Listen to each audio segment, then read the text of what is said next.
Ya chicos, hoy día nos toca ver un tema que es muy bonito, que es un tema vinculado con la facultad apetitiva intelectual, ya que es la voluntad. Vamos a ver rápidamente lo que es la voluntad, vamos a distinguir cuáles son las operaciones propias de la voluntad o distinguir dos tipos de voluntades que se comprende como voluntad como naturaleza y voluntad como razón, ¿ya? Voluntas ut ratio y voluntas ut naturam ut natura, y ¿cómo se llama este? Y al mismo tiempo vamos a explicar cuál es el objeto de la voluntad y las fases del acto voluntario. Ya yo les hice en su momento un PowerPoint que vamos a compartir ahora, que está en el sistema, ya, y que además en la, ¿cómo se llama esto? En la, en la, en el texto, digamos, o sea, perdón, en el contenido de la plataforma, se va a ver reflejado con mucha claridad. Y es lo que a mí me interesa, por lo menos, que ustedes vean. Me quedé pegado porque me estaba acordando de que les tengo que decir al final, por favor, el tema de la segunda evaluación. Ya, así que por favor, al final, al momento de terminar la sesión, me dice el profesor, acuérdense que tenía que decir algo de la evaluación. Ya, entonces es muy importante que ustedes me lo hagan saber. ¿Ya? Por favor, porque como saben, este profesor es un poquito volado y a veces se olvida las cosas. ¿Ya? Entonces, lo que sí, como les decía, vamos a ver la fase del acto voluntario y en la diapositiva que yo les compartí y que está ahí, ustedes la pueden ver en la sesión 9, va a aparecer, ¿cómo se llama este? Va a aparecer una distinción de fases que es bastante más amplia de la que yo les doy a ustedes. Pero esa distinción de fase del acto voluntario es la que ustedes también pueden ver reflejado en los textos que están compartidos, ya sobre todo el texto en particular de Roger Verneau, ya que dice Filosofía del Hombre, Verneau. Es un autor francés, ¿no? Por eso es que se escribe así. Ya, entonces lo que vamos a hacer, como les decía, como es todo lo que tenemos que ver ahora, vamos a aprovechar de comenzar por el documento que tenemos compartido. Ya así, y así vamos modificando y eso. Bien, vamos así modificando la metodología. Ya, chiquillos, voy a compartir entonces este naipe y ustedes me dicen por favor cuando lo ven. Ocupen el audio porque acuérdense que de ahí yo ya no los veo.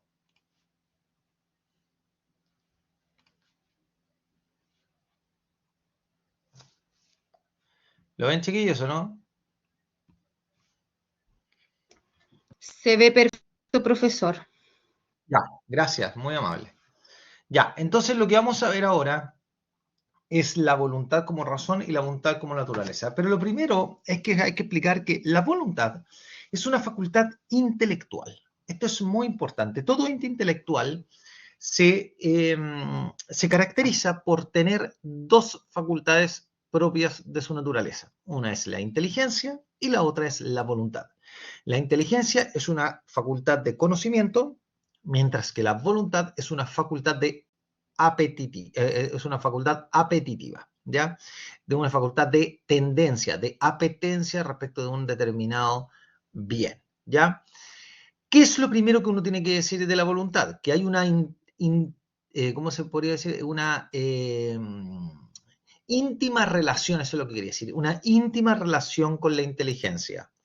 Y de hecho, tan íntima es que en un ente intelectual no existe una sin la otra, ¿ya? Porque mediante la inteligencia conocemos y mediante la voluntad queremos eso que hemos conocido con la inteligencia. ¿Bien? En la vida humana tenemos que hacer una distinción. Una cosa es entender la voluntad como una naturaleza y otra cosa es entender la voluntad como razón. Aquí vamos a hacer la distinción entre voluntad naturaleza y voluntad como razón, que es fundamental para comprender posteriormente los actos voluntarios y ni hablar la próxima sesión cuando hablemos sobre la libertad. ¿Ya? Pero antes de entrar en ese tema, tenemos que hacer una pequeña distinción respecto de algo que nosotros ya vimos la semana pasada. Acuérdense que nosotros vimos la semana pasada todo lo que tiene que ver con las tendencias afectivas, ¿no? Vimos la semana pasada aquello que dice, bueno, no la semana pasada, la antepasada, aquella que tiene relación con la dimensión apetitiva sensible, ¿no? y ahí vimos las operaciones o las pasiones que devenían del apetito irascible, las operaciones que devenían del apetito concupiscible, y por lo tanto uno de los aspectos fundamentales o la de las pasiones más importantes es el deseo y la huida, ¿no? Fundamentalmente el deseo, ¿no? Como una pasión central en la vida humana. Y lo primero que hay que hacer la distinción es que el deseo no es lo mismo que el querer.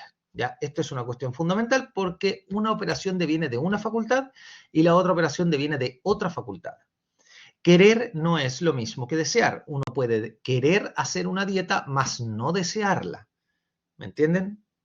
Uno puede querer, qué sé yo, querer contenerse de decirle un improperio a alguien porque te está humillando, mas no desearlo. Puedes quererlo por el hecho de que no quieres destruir a la otra persona, pero puedes no desearlo porque sabes que contenerte eso genera una cierta tristeza. Por eso es que cuando las personas sueltan la emoción, inmediatamente hay un placer, ¿no? Porque la persona se deja llevar y por lo tanto aquello que tenía contenido se libera, ¿no? Entonces ya la presión no está. Pero el problema está en que evidentemente eso te va a generar un placer, pero no necesariamente un bien. Y por eso es que las personas tenemos que moderar los afectos, porque no siempre cuando actuamos de manera impulsiva actuamos bien. De hecho, jamás cuando actuamos de manera impulsiva actuamos bien, por la sencilla razón de que en los seres humanos no hay instintos, sino más bien lo que hay son inclinaciones naturales y actos reflejos. ¿Se fijan?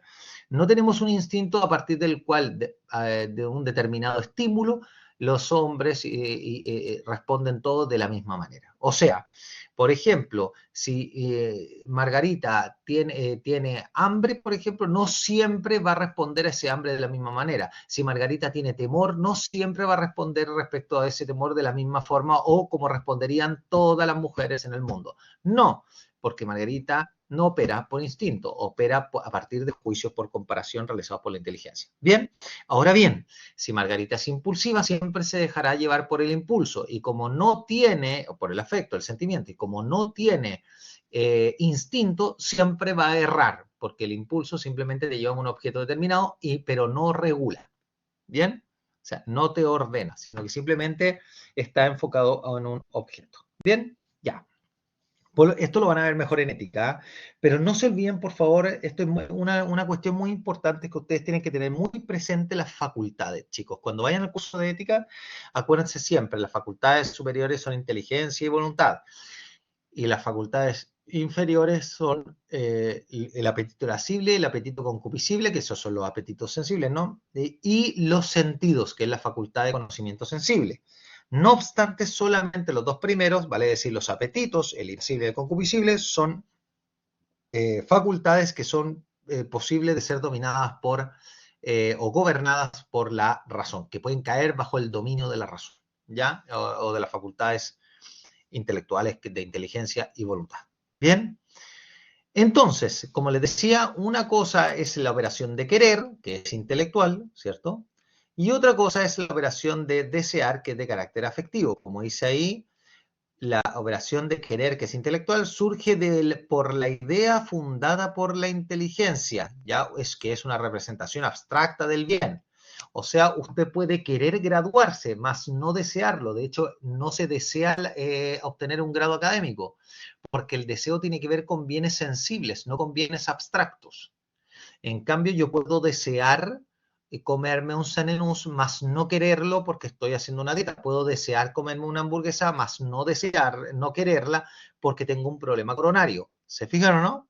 Por eso es que el querer es intelectivo, sigue lo que la inteligencia le muestra, mientras que el desear sigue aquello que te manifiesta el conocimiento sensible que se halla o se aloja en la imagen formada por la imaginación. ¿Se fijan? Es un bien sensible. Y eso es lo que genera el deseo. Lo otro es un bien, ¿cómo se llama esto? Es un bien intelectual o abstracto que lo presenta la inteligencia y eso evidentemente es una operación de una facultad intelectual que es la voluntad. Ese es el acto de querer. Chicos, hasta acá, ¿dudas? ¿Entienden la diferencia entre las operaciones que realizamos, o sea, o los afectos que se generan a partir de los apetitos sensibles versus el querer de la voluntad?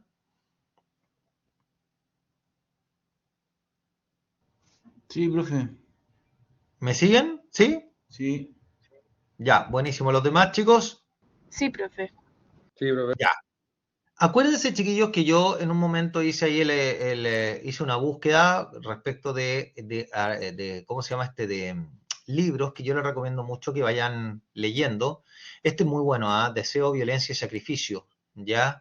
De Alejandro Llano. Este libro es muy buena bibliografía, así que si quieres búsquelo. En todos según recuerdo, en todos los PPT que les compartí, que tienen uno en cada sesión, siempre hay algún libro. Así que, por favor, si usted después puede hacer un catastro de eso y tratar de buscarlo, hágalo, ¿ya?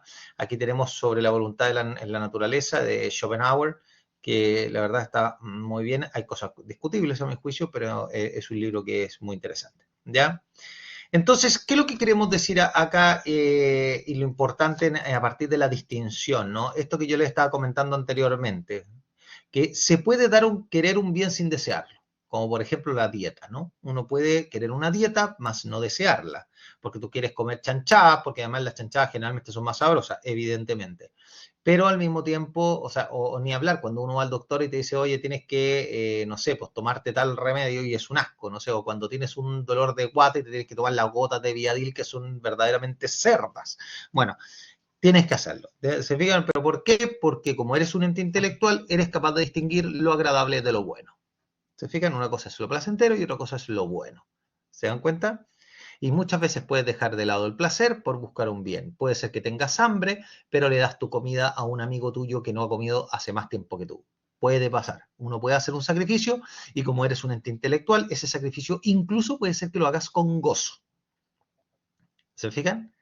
Como un padre o una madre puede darle la comida a su hijo, siendo que sigue padeciendo o ella sigue padeciendo hambre. ¿Se fijan? Entonces, muchas veces, sin embargo, se pueden dar ambas, ¿no? Ambas de un modo concomitante. Concomitante significa al mismo tiempo, ¿no? Ambas se pueden dar en una misma situación, como por ejemplo, quiero, y porque además es bueno que me mueva, que haga deporte, quiero jugar a la pelota y deseo jugar a la pelota. Un hombre sensato generalmente dice esas cosas, ¿no? Entonces, quiero jugar a la pelota y lo deseo, ¿ya? De hecho, por ejemplo, yo el próximo jueves, el jueves de la próxima semana, yo quiero ir a ver a nuestra selección y también aprovechar de ver a don Lionel y al mismo tiempo lo deseo. Y por eso lo haré. ¿Se dan cuenta, no? Ahí hay un silogismo maravilloso cuyo peso es irrefutable, ¿no? Entonces, y ahí ustedes pueden ver que eso es lo que va a pasar, ¿ya? La diferencia, como dice ahí, entre ambos bienes, que el que se capta por la inteligencia o por los sentidos, en querer un bien en sí mismo, abstracto, en cuanto se quiere el bien de la justicia y la ciencia. Claro, es que esto es muy importante. Cuando uno quiere un determinado bien, es aquel bien que te muestra la inteligencia, es una representación abstracta, es una idea. Aquello que te muestra la inteligencia es el conocimiento de algo, ¿ya? En cambio, en el deseo es ese ente real concreto. Fíjense en una cosa, tú cuando quieres una dieta, la dieta es algo, es una realidad que manifiesta una determinada cosa. Es una idea que manifiesta una determinada cosa, que es un régimen balanceado, que tiene tales finalidades y que están ordenadas a que yo logre la salud de un modo óptimo. ¿Se fijan? Ya, ahí está la dieta. Pero ¿qué es lo que deseas? Es hamburguesa. Es concreto. ¿Se fijan? Por eso es que la voluntad es muy importante que, siendo una facultad intelectual, es capaz de tener fuerza por sobre la dimensión apetitiva, sensible. Es importante esto porque aquí es cuando vemos que la voluntad puede, justamente, y no solamente puede, sino que debe ordenar la afectividad proveniente de los apetitos sensibles del irascible y del concupiscible. Debe ordenar. ¿Y por qué debe ordenar? Porque Aristóteles dice, lo inferior se debe ordenar a lo superior. Y así como el ser humano tiene inteligencia y por lo tanto debe vivir conforme a ella y a la vez voluntad que te muestra cuáles son los bienes y así puedes llegar a obtenerlos, tiene por tanto que moderar su dimensión afectiva. Y por eso entonces es que nosotros tenemos la capacidad de dominio. Por eso tenemos la capacidad de gobernar nuestra afectividad. ¿Y gobernarla para qué? Para que aquellas cosas que yo veo que son mejores a alcanzar, las alcance con alegría, con prontitud y sobre todo, en el fondo, con rapidez, perdón, con facilidad y con delectación, o sea, con alegría. ¿Se fijan? Así como una persona, por ejemplo, generosa, juzga con rapidez qué le puede dar al otro, lo hace, en el fondo, le resulta fácil hacerlo y además se alegra siendo generoso. ¿Se fijan? Juzgar con rapidez, ¿se fijan? Con prontitud. Le es rápido juzgar qué es lo que requiere y qué le puede dar, y al mismo tiempo al hacerlo se alegra. De hecho, un signo inequívoco de que una persona posee una virtud es que es la alegría al hacer el acto bueno, ¿ya? O sea, eso es un dato no menor. Entonces, ¿qué es lo que pasa? Y aquí vamos a entrar a lo que habíamos hablado anteriormente, ¿no? La voluntad es el apetito de la inteligencia o apetito racional, ¿ya? O sea, esto está en el libro del comentario, al libro tercero de la Ética de Nicómaco, en la lección número 5, la lección, ¿cómo se llama? Quinque, ¿no? Entonces, eh, su objeto es el bien. Ojo, es el bien conocido por la inteligencia. Ustedes con la voluntad no pueden querer otra cosa que no sea aquello que te presenta la inteligencia. Es la única que le presenta el objeto a la voluntad. Por eso es que tú vas a querer más o menos algo según cómo te lo presenta la inteligencia. Si la inteligencia lo juzga como más o menos bueno, tú vas a quererlo más o menos. Proporcional al modo en que, mediante tu inteligencia, juzgues ese bien. Si yo juzgo que tal, por ejemplo, que copiar no es un gran mal y a veces puede ser hasta bueno, entonces lo voy a desear, o perdón, lo voy a querer en la medida en que mi inteligencia lo ha juzgado. Ahora, el problema está en cuando la voluntad no tiene fuerza y por lo tanto, como no tiene fuerza, no sigue los bienes que le presenta la inteligencia. A punto tal que entonces la voluntad queda embotada por la pasión. Y lo mismo ocurre con la inteligencia. Como la voluntad no puede contener la pasión, embota la inteligencia y hace que el sujeto se fije en un solo objeto sensible y no hay ninguna posibilidad de otra cosa. Y por eso es que al final resulta una persona impulsiva, que es incapaz de actuar de otra forma, sino a partir de lo que el impulso le dice. Y por lo tanto es esclava de su afectividad. ¿Se fijan? Ese es el tema. Y por eso, al mismo tiempo, es que resulta tan importante gobernar la afectividad. Eso es lo que decía Aristóteles, digamos. Entonces, no es que simplemente por debilidad la persona comete un error, como decía Platón, sino que Aristóteles va a decir, no, pero es que esa debilidad es una debilidad de la cual el sujeto humano es responsable, va a decir. O sea, nadie nace sin posibilidad de gobernar su afectividad. Por lo tanto, si llega un punto en que ya no la gobiernas, es un problema. Y lo otro que además va a decir, es que la inteligencia al embotarse, en el fondo al quedar ciega por la pasión que te muestra un objeto determinado, hace que la inteligencia se atrofie y por lo tanto ya ni siquiera sea capaz de ver el bien donde antes lo veía. ¿Se entiende, no? Entonces, un aspecto central, como les decía, es que el objeto de la voluntad es el bien en general. Pero acá viene un tema que no es menor. Un tema que no es menor. La inteligencia, perdón, la voluntad, o nosotros a través de la voluntad, hay un solo bien que no podemos no querer. ¿Cuál es?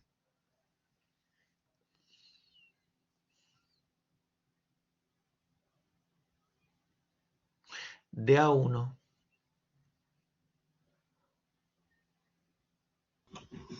Profe, ¿puede repetir la pregunta?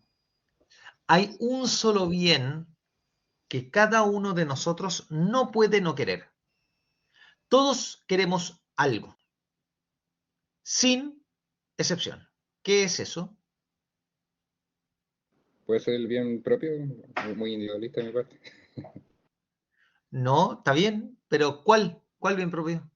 Porque si todos lo queremos, no Mi queremos el bienestar. bien suyo.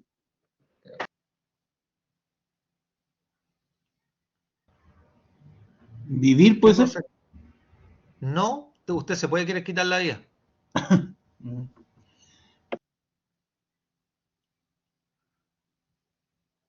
Para que vean que no hay instinto de supervivencia.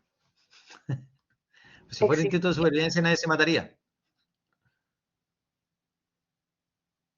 ¿Perdón? ¿Alguien habló? No sé si fue... Ah, que dije existir, pero en realidad igual uno puede querer dejar de existir. Tal cual. A ver, a ver, a ver.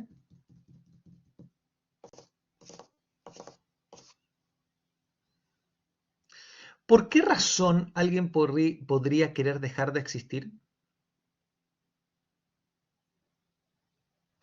¿Podría querer quitarse la vida?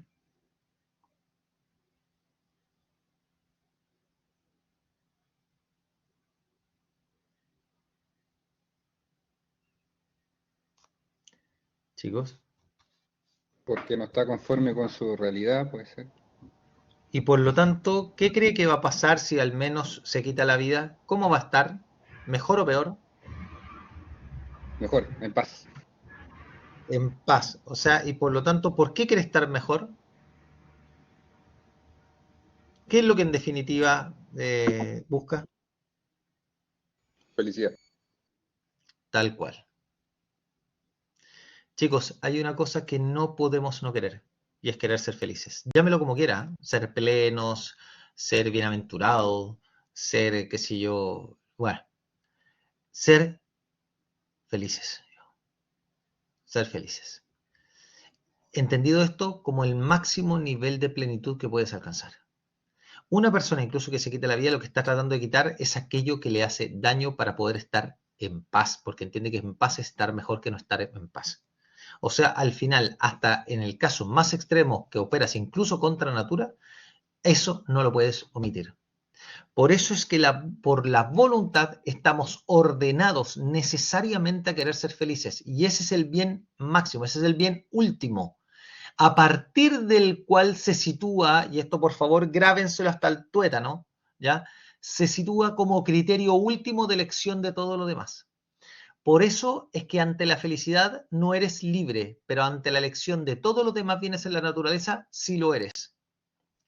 Chicos, se los planteo en otros términos. Si no tuvieras que ir a ninguna parte, ¿qué camino es mejor? ¿Se dan cuenta por qué la felicidad se sitúa como criterio de elección? Justamente porque deseas el bien máximo, es que entonces vas a discriminar en elegir una u otra cosa según si es más o menos buena.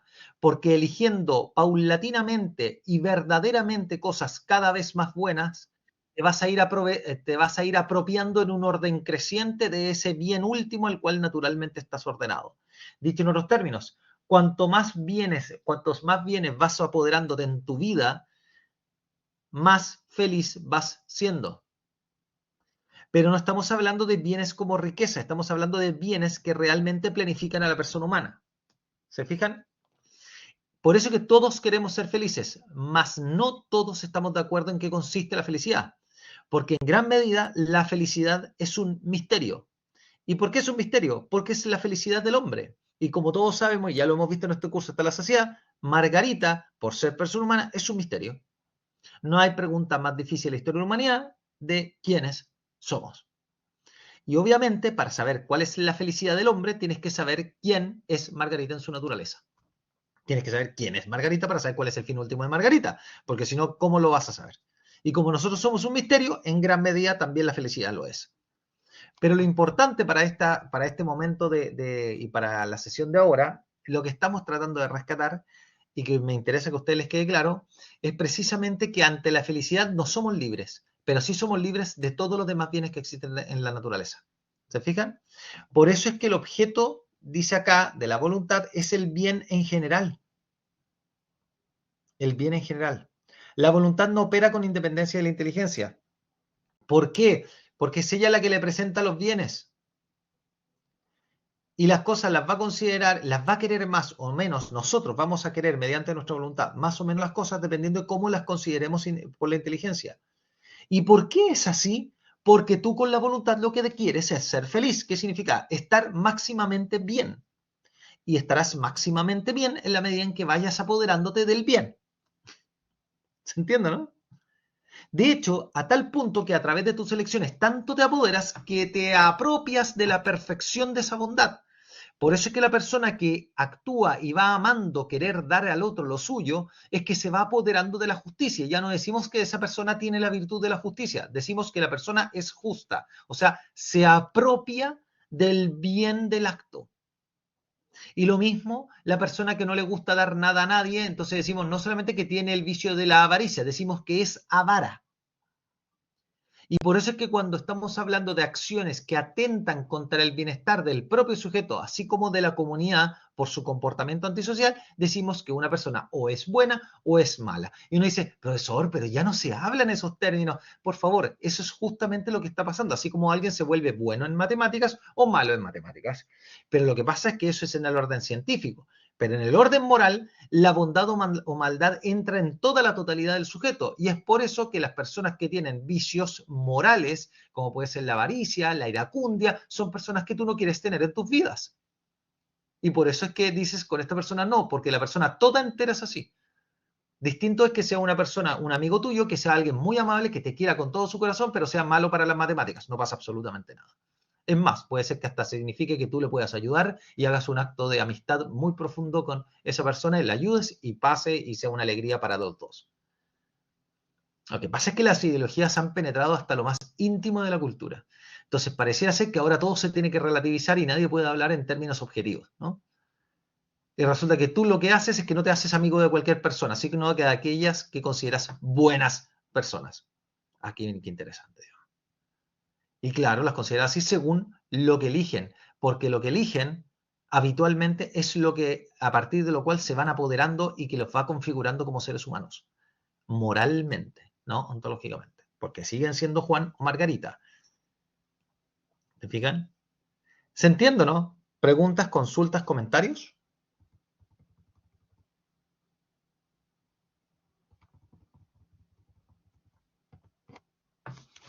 No me digan que no tienen comentarios, si le acabo de mandar un palo, hace por lo menos alguien que me comente algo. Además, La otra vez, profe, vi o sea, para situarme en lo que usted dijo la otra vez, hace un minuto atrás de sentirse bien al hacer el bien o por la voluntad, ¿no? Que la otra vez vi una pareja de abuelitos en una farmacia, en un video, y había a los abuelitos no les alcanzaba el dinero para comprar los remedios, les faltaban como 20.000 pesos, 40.000. Y había un tipo atrás que le empezó a ayudar, o sea, le empezó a poner billetes en la mesa para que comprara los remedios. Y le faltaba un poquito más y el tipo otra vez sacó otro billete y así. Y, o sea, me imaginaba en lo que usted hablaba adelante, que hacer el bien, sentirse bien, como dijo la palabra, algo de la facultad, de la elección. Sí, que por obrar bien, obra con Eso. facilidad, prontitud y delectación. Eso mismo, eso. Entonces, claro, lo que pasa es que la alegría, claro, es que está muy bien, porque la alegría, el tema es que no actúa bien el sujeto por sentirse bien. Claro, ojo, sí. Sino que se siente bien porque ha actuado bien. Eso mismo, justamente. Claro. Ese es el tema, o sea, hay que entender que bien que es anterior en la naturaleza humana. Porque también probablemente Hitler se sentía muy bien eliminando judíos y traidores a la patria, polacos, sacerdotes, monjas, homosexuales, lesbianas, o sea, y todos metidos en hornos crematorios, ¿me entiendes, no? Claro. El tipo probablemente se sentía muy bien, igual que Himmler, igual que Goebbels, igual que Göring y todo este tipo. Claro. O igual que Stalin en los gulags y vaya a saber uno qué. ¿Me entiendes, no? Sí. Entonces, pero por eso es que no es que tú obras bien por sentirte bien. Y de hecho, la alegría que siente una persona cuando obra objetivamente mal es muy distinta a la alegría de la persona que tiene un acto conforme a la naturaleza. De hecho, o sea, hay un autor que es Antonio Amado Fernández, que es un español que se ha dedicado profundamente al estudio de la teoría del conocimiento, presenta el tema en un libro, ya presenta el tema y dice una cosa que es muy bonita, dice, la alegría es un tanto exterior en aquellos que obran mal, porque está absolutamente, ¿cómo se llama esto? Está absolutamente hipotecado al bien concreto que tienen y que les genera dicha alegría. En cambio, la alegría del que obra con virtud y por lo tanto en conformidad a su naturaleza, se le otorga la misma naturaleza desde la certeza de saber que está obrando en el bien, en concreto. Esta es la diferencia que ocurre, por ejemplo, entre el generoso y el avaro, para ponerle ejemplos contrarios, ¿no? Donde el avaro va a alegrarse más o menos según la cantidad que esté guardando y que no le estén quitando. ¿Me entiendo, no? Mientras que el generoso, independiente de la cantidad, va a estar igualmente feliz porque sabe que ha hecho el bien con la otra persona y sabe que la otra persona ahora está mejor. Y el solo hecho de saber que gracias a lo que él entregó hace que la otra persona esté mejor, entonces se goza en eso. Se goza en saber que el otro ahora está bien. Entonces la alegría es interna.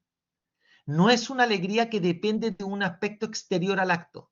En el caso de las personas que obran contra natura y por lo tanto de manera viciosa, puede ser que hay una alegría que siempre va a ser sensible porque nunca puede ser interior, porque la alegría interior te la otorga la misma certeza de la naturaleza que te dice estás obrando bien. Y además, la alegría también te viene por saberse completamente dueño del acto. El avaro no puede obrar de otra forma sino guardando la plata.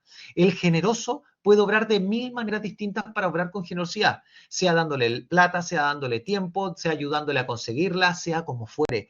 Por eso es que el acto del virtuoso siempre es original. En cambio, el acto de los viciosos es muy semejante al de los animales, en el sentido de que siempre es el mismo. Un tomador, un bebedor, siempre se acercará al alcohol con la misma vehemencia, con la misma expresión, todo igual, porque se acerca como si estuviese movido por el objeto, como si fuese arrastrado.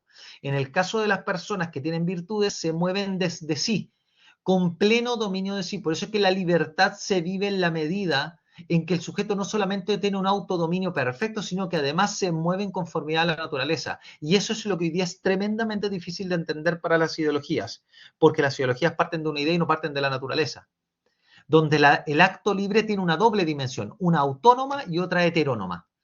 La autónoma es que yo elijo, la heterónoma es que estamos o no en el orden de la naturaleza. ¿Y por qué es así? No porque a mí se me ocurrió, porque Aristóteles era muy simpático o porque Tomás de Aquino era un crack. No, simplemente porque para yo poder elegir cualquier cosa, todo comienza desde una inclinación natural a la felicidad. O sea, es la misma naturaleza la que está imponiendo alcanzar un determinado bien, que es ser feliz.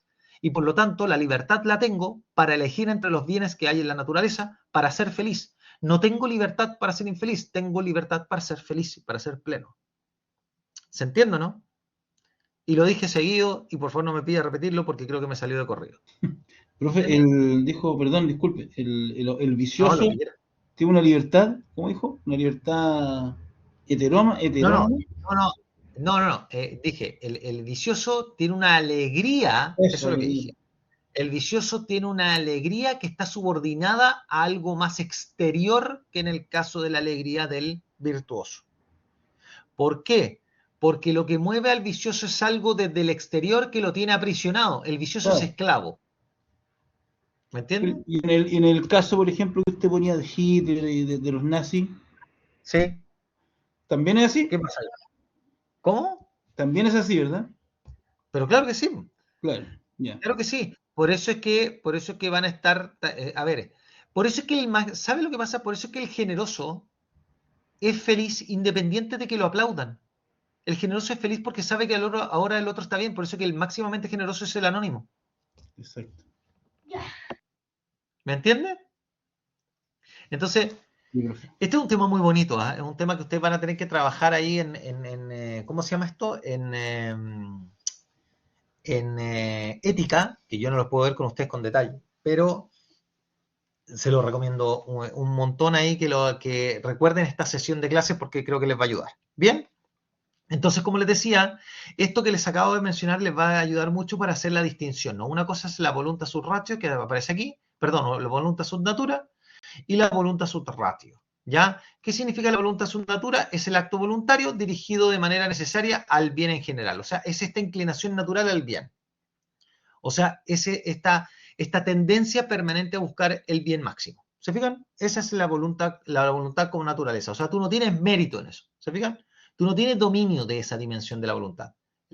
Por eso se refiere a la voluntad como naturaleza. O sea, es como eres tú mismo tendiendo al bien, ¿ya? A través de tu voluntad.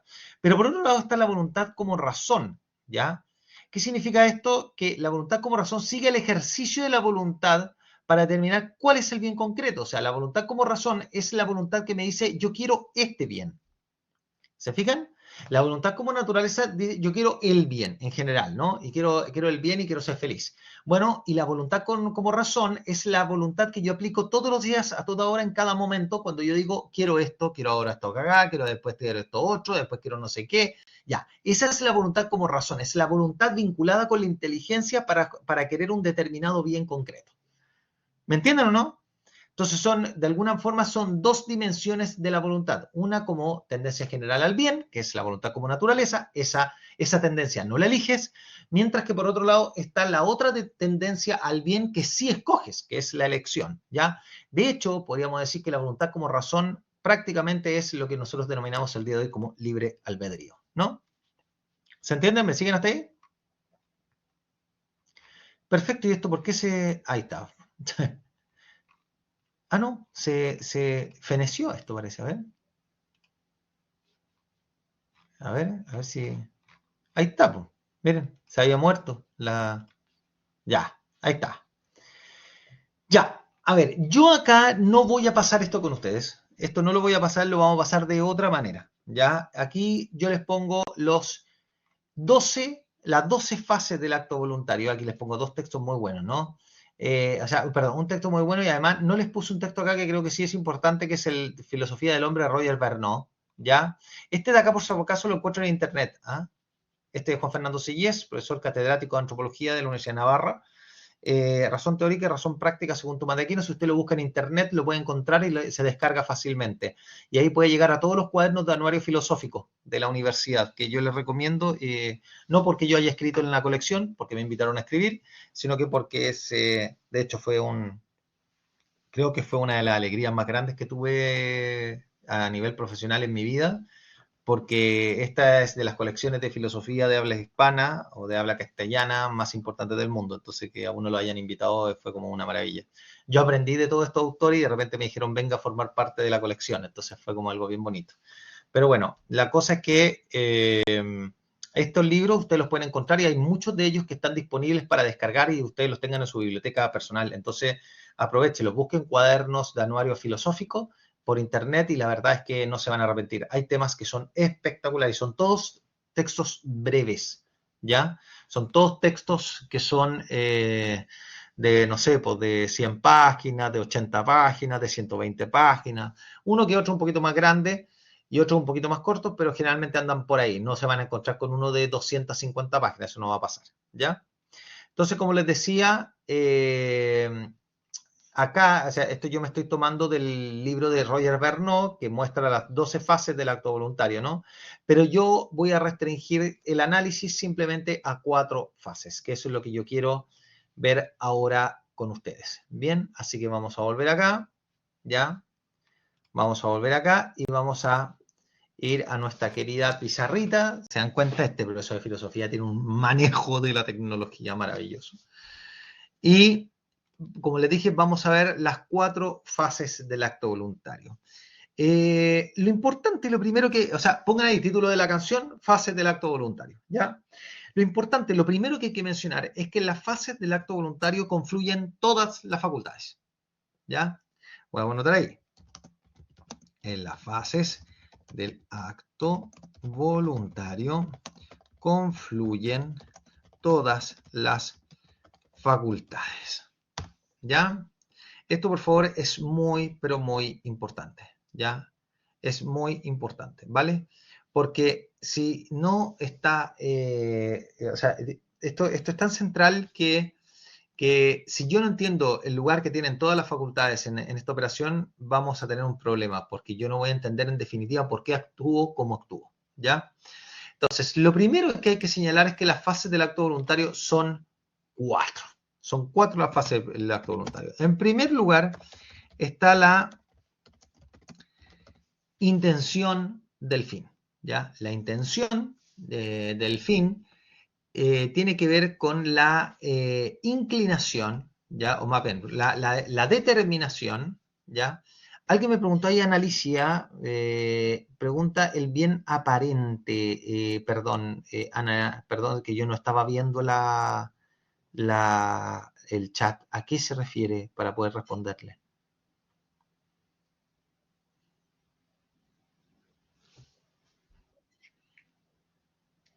Ah, ya, pero se le logró responder. O sea, a ver, si se refiere a lo que yo creo, es que en el caso de los viciosos, quieren un bien que en realidad es un bien aparente, porque realmente no lo es. Siempre cuando uno obra mal, obra queriendo un bien que es aparente, que no es real, porque si fuera un bien real, lo perfeccionaría. ¿Se refería a algo así?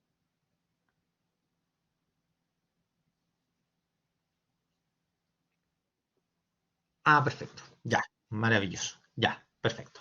Entonces, la primera fase del acto voluntario es la intención del fin. Lo importante que hay que entender es que la intención del fin, la única facultad que está operando es la inteligencia.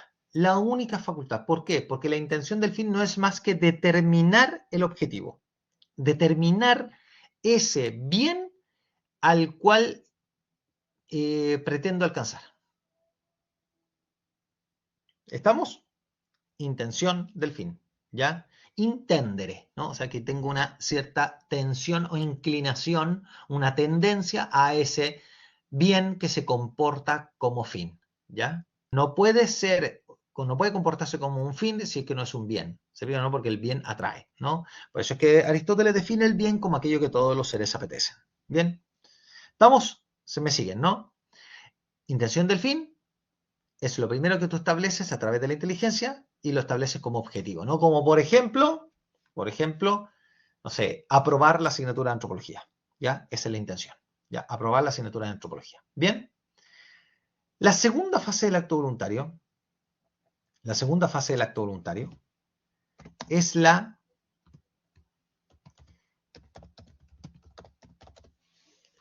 deliberación. ¿En qué consiste deliberar, chiquillos?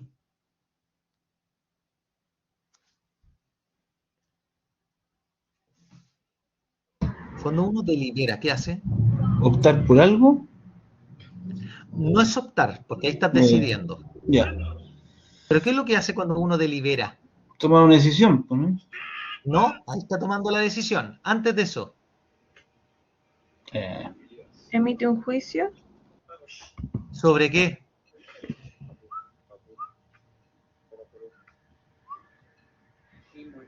de- ¿Qué delibero cuando lo que quiero es aprobar la asignatura de antropología? ¿Sobre qué determino delibero? algo. Determino algo, ¿no? O ¿Pero sea, qué cosa? sobre una ¿O cosa, qué pues. cosa? El bien.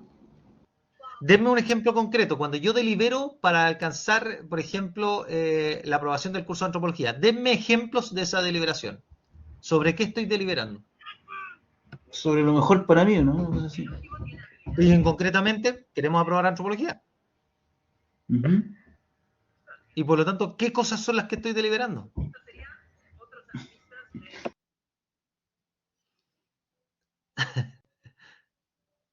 Piénsenlo.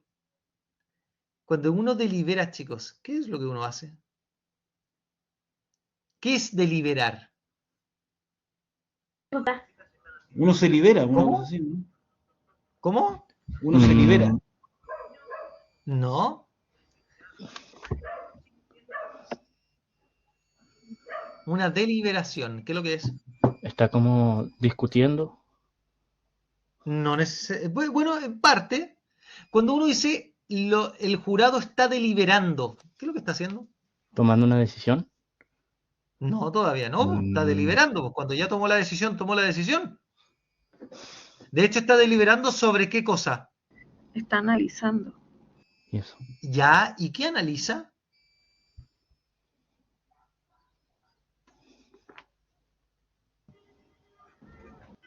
Analiza un juicio. O analiza. Sí, ¿no?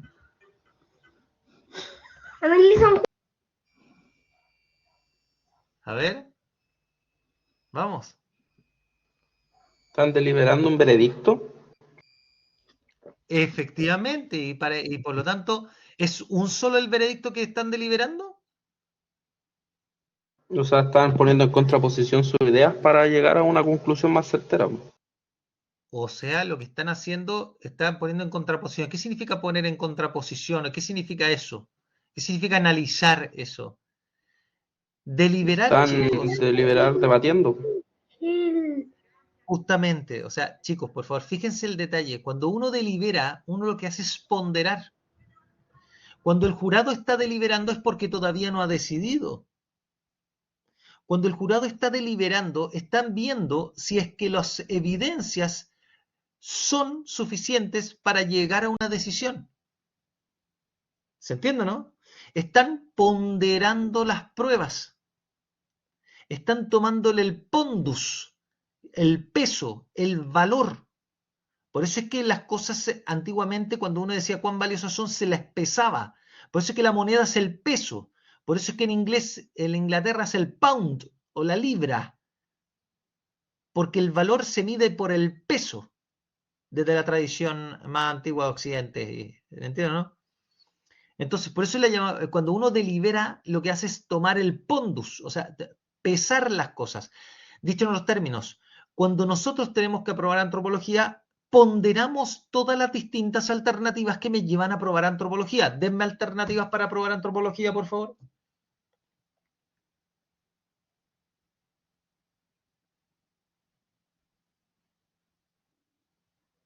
Estudiar. Muy bien, Andrés. Hubo uno en la Universidad de los Andes cuando estaba haciendo clase hace un tiempo atrás que me dijo matar al profesor y esa fue la primera que se le ocurrió. Yo no sé si me habrá querido decir algo, pero bueno. Pegarle al profe, ahí está, también, ¿ven? ¿Qué más? Vamos, póngase creativos, po. ¿Qué más? Pagarle. Ah, era pagarle, no pegarle. Poner atención, Sobornarlo. poner atención en las clases. Sobornarlo. Claro. ¿Qué más? ¿Qué otra?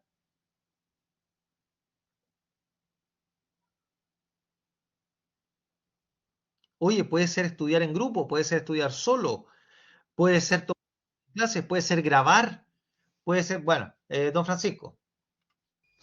Reflexionar. Por ejemplo, reflexionar la materia. ¿Se entiende o no? Chicos, lo que estoy tratando de repasar, como dice Pablo. Chicos, fíjense lo siguiente, lo que tú estás haciendo es deliberar, o sea, darle peso a los distintos medios en relación al fin. O sea, ¿qué es lo que deliberas? Sobre los modos de alcanzarlo, sobre los diversos medios que se te presentan para poder alcanzar ese fin que te has propuesto en la etapa de la intención del fin, que es aprobar antropología. ¿Entienden o no? Y finalmente, para tomar lo que dice ahí Sebastián, y finalmente, cuando tienes esa posibilidad, cuando has finalmente, después de deliberar, te has dado cuenta cuál es la mejor, entonces estableces una cuestión que es fundamental. Estableces el debo. Juzgas cuál es la mejor de las opciones. Y ahí es cuando dices, esta es la que debo elegir. Estudiar. ¿Se entiende, no? ¿Se comprende? Ahora, en esta etapa yo me dedico a juzgar sobre cuán buenas son las distintas alternativas. ¿Cuál es la facultad más importante, por lo tanto, en esta fase del acto voluntario?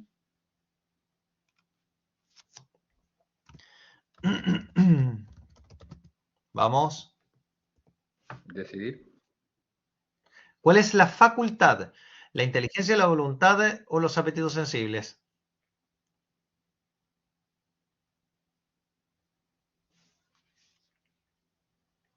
¿Con qué facultad nosotros juzgamos sobre la realidad? La inteligencia. Claro, pues, ahí está.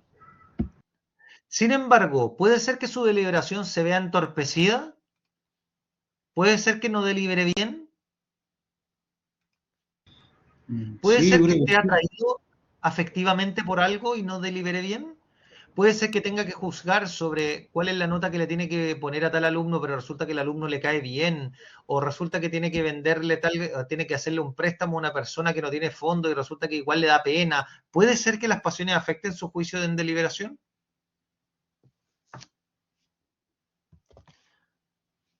Pero claramente, eso es lo que llamamos el sesgo, ¿no? Que Sebastián lo dice muy bien.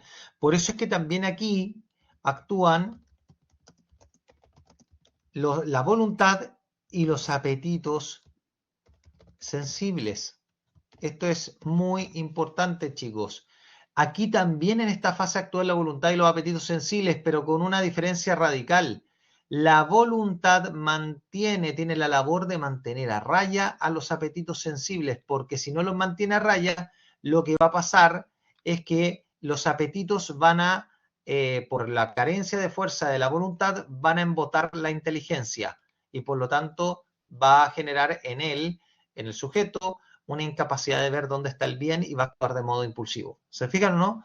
Por eso es que la labor de la voluntad en este caso es dispositiva, o sea, de dominación de los apetitos, de los sentimientos, de los afectos, que no nublen la labor de la inteligencia. ¿Se entiende o no? O sea, acá es fundamental, en esta fase donde yo estoy deliberando, que la inteligencia juzgue en paz. Y para que haya paz, la voluntad tiene que mantener a raya la afectividad. Ojo, en la medida en que la persona sea incontinente, ¿ya? O sea, que la persona sea incapaz de contener o que sea o continente, en el fondo, que sea apenas capaz de contener la dimensión afectiva. Porque si la persona tiene virtud, ahí lo que está pasando es que los apetitos están cooperando con la acción de la voluntad para que juzgue rectamente sobre dónde está el bien. ¿Se fijan? Pero eso, bueno, eso lo van a ver en ética, ¿ya? Bien. ¿Me siguen? Entonces esa es la segunda fase del acto voluntario. Luego viene la tercera fase del acto voluntario, que es la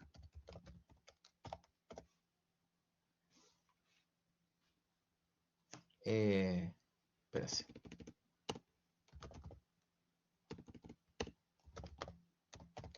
La decisión, ¿ya? La decisión. La decisión es completamente diferente de la deliberación. En la deliberación la primacía la tiene la inteligencia, en la decisión la primacía la tiene la inteligencia, al igual que en la intención del fin. La decisión es la etapa más importante del acto voluntario. ¿Por qué? Porque en la etapa de la decisión no consiste sino únicamente en establecer...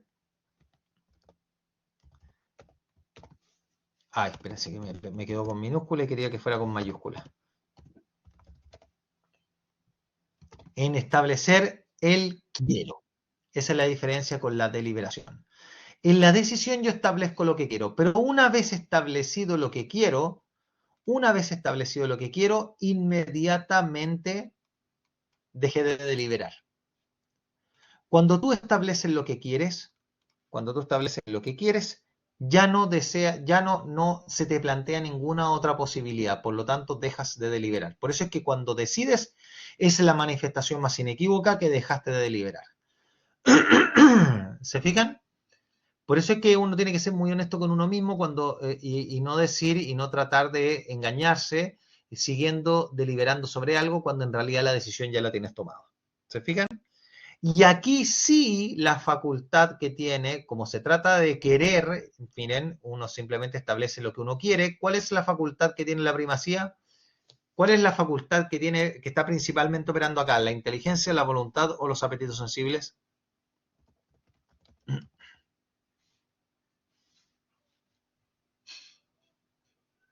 La voluntad. La voluntad, absolutamente. La voluntad, bien, Pablo. La voluntad. ¿Por qué? Porque ¿cuál es el acto de la voluntad? Querer. ¿Se acuerdan la diferencia entre querer y desear? ¿Cuál es el acto de la voluntad? Querer. ¿Cuál es el acto de la inteligencia? Entender. O sea, juzgar y conocer la esencia de las cosas. ¿Te fijan? Juzgar es una facultad cognoscitiva la inteligencia. La voluntad es una facultad apetitiva, por eso que yo a través de ella lo que hago es querer las cosas. ¿Se fijan? Entonces, yo una vez habiendo determinado lo que quiero, ya entonces he terminado de deliberar. Y ahí yo entonces puedo querer como decía su compañero, pagarle al profesor y sobornarlo para que me pase en el curso y así pueda aprobar antropología. ¿Se fijan? Y finalmente llego a la cuarta y última fase del acto voluntario, ya que es la, con toda la razón del mundo, que es la ejecución. Y en la ejecución, por supuesto, es la etapa en la que consiste obviamente, o sea, simplemente llevar a cabo lo que he querido, ojo con esto, y aquí sí están participando de la etapa la inteligencia, la voluntad y los apetitos sensibles. ¿Se fijan? Ahí está operando la inteligencia, la voluntad y los apetitos. ¿Se fijan? O sea, tenemos a la inteligencia, la voluntad, el apetito irascible y el apetito concupiscible. ¿Me entienden? Entonces, como ustedes pueden ver, siempre, y aquí es muy importante esto, que siempre ejecutamos lo que queremos. ¿Ya? Esto es muy importante. Yo ejecuto el quiero, yo ejecuto lo que decido, no ejecuto otra cosa. Ojo con eso. Pero aquí sí, ¿cuál es la voluntad? Perdón, ¿cuál es la facultad que tiene primacía sobre todas las demás? En este caso, simplemente, y aquí evidentemente entra la diferencia, aquí es nuevamente la voluntad, ¿no? La voluntad es la que tiene primacía. Es que me quedó horrible esto, se supone que era una flechita y no sé qué. Ahí está. Es la voluntad. La voluntad es la que tiene primacía por sobre todas las demás. ¿Bien? Bueno, ¿qué es lo que pasa, chiquillos? Que esto es muy importante. Nadie, ojo, esto es muy importante, ¿ah? No puedes hacer aquello que no quieras. No podría decir, no, pero profesor, a mí me pasa tan seguido que yo quiero hacer cosas que en verdad, o sea, yo hago cosas que no quiero. No. Para tú poder realizar una operación, nada te va a mover a no ser que tú, con tu voluntad, lo hagas. Por eso es que aunque te pongan una pistola en la cabeza y cuenten de 10 a 1 y que si llegan a 1 te vuelan la cabeza, si es que no matas al tipo que tienes al frente y vas y lo matas, tú vas a decir, sí, es que estaba obligado. Sí, claro. Pero lo quisiste matar para poder salvarte, porque no hay ninguna posibilidad, o sea, no hubo nadie que te haya movido el brazo. Lo moviste tú. Por eso es que con todas las atenuantes del mundo, por la coacción que tenías, todas las atenuantes del mundo, serás juzgado igualmente. ¿Se fijan? Por eso es que no puede quedar impune alguien que haga ese tipo de actos, por ejemplo. ¿Me entienden? O que haya tenido muy poco tiempo para estudiar, o que le pasaron miles de atrocidades y no puede estudiar para la prueba. Sí, esos son atenuantes, pero el acto lo realizaste tú y no estudiaste. ¿Se fijan? Pueden haber atenuantes, pero no todo atenuante es una justificación. Lo único que justifica el no tener responsabilidad sobre el acto, lo único que justifica es única y exclusivamente la coacción, o sea, que no haya sido dueño del acto. O que el acto efectivamente sea materialmente contra natura, pero formalmente conforme a la naturaleza, como por ejemplo la defensa personal con consecuencia de muerte cuando no había ninguna otra forma de defenderte y tu vida estaba en riesgo. Ahí sí, ¿se fijan? Entonces ahí es más, no solamente un juez no te juzga, no te condena, sino que además probablemente te felicite por haberte defendido o haber defendido a los tuyos cuando correspondía hacerlo. ¿Se entiende, no? ¿Me van siguiendo, chiquillos? ¿Hay alguna duda hasta al respecto o no? Una duda, profesor. En la ejecución Sí. interviene la voluntad y los dos apetitos, ¿verdad? Y la inteligencia. Sí, inteligencia, voluntad y los Claro. apetitos sensibles. Claro. Ya. Efectivamente, pueden operar. ¿Por qué? Piensen lo siguiente. Por ejemplo, acá queremos ejecutar. Y en la ejecución, ¿qué es lo que quiere? Pagarle al profesor, sobornarlo, ¿cierto? Y en la ejecución piensa, lo voy a hacer así, le voy a ir a pasar unas lucas, le quiero pasar las lucas, pero además cuando se las paso tengo cierto temor.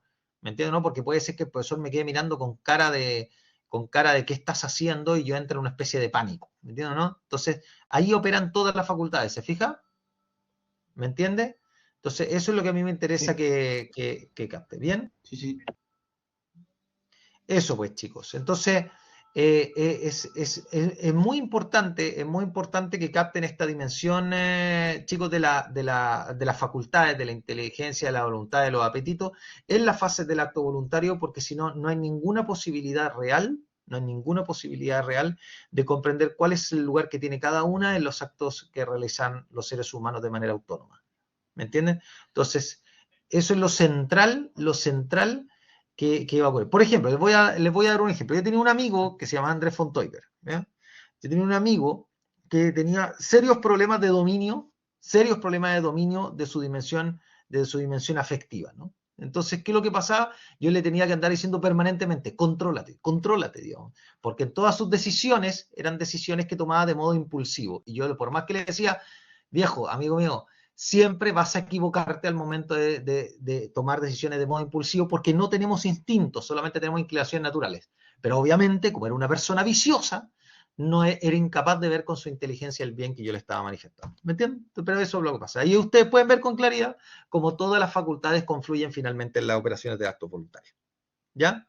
Entonces, esto es muy importante, chiquillos, esto es muy importante porque, y es lo que espero que ustedes lo vean con claridad, ¿ya? Porque al final de eso se trata esta sesión de hoy día, ¿no? Que ustedes vean que el acto voluntario, en el acto voluntario, el acto que realizamos nosotros, que son los distintivos de todos los seres de la naturaleza, están todas nuestras facultades involucradas, ¿ya? Y eso es lo que yo me interesaba ver, y ya la próxima sesión lo que vamos a ver va a ser el tema de la libertad, ¿ya? Ese es el tema que nos convoca, si mal no recuerdo, puede ser que me equivoque, pero creo que no. Vamos a ver el tema de la libertad, porque ahí vamos a tener que recordar un poquito esto que vimos de la voluntad como naturaleza y la voluntad como razón, ¿no? La voluntad sub natura y la voluntad sub ratio, ¿ya?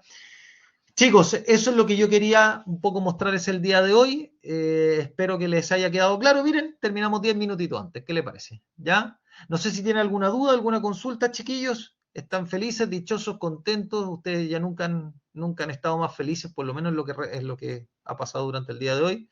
Y ahora pueden ir a predicar todo lo que han aprendido en filosofía. ¿Qué les parece? Muy bien, profesor.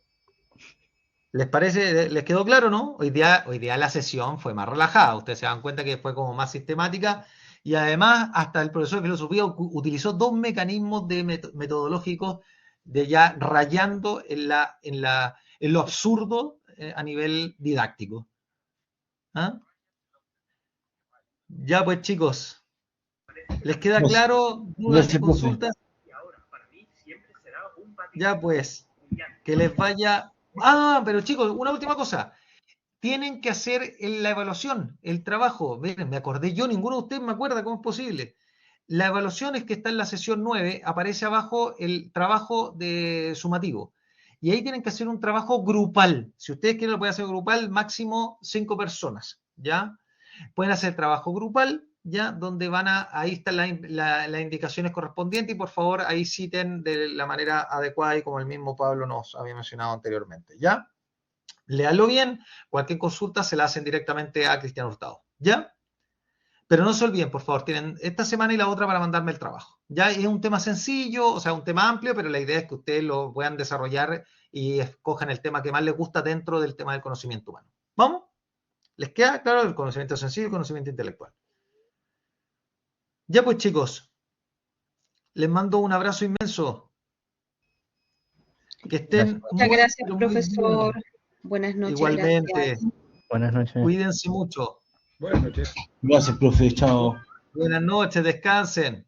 Chao, chao.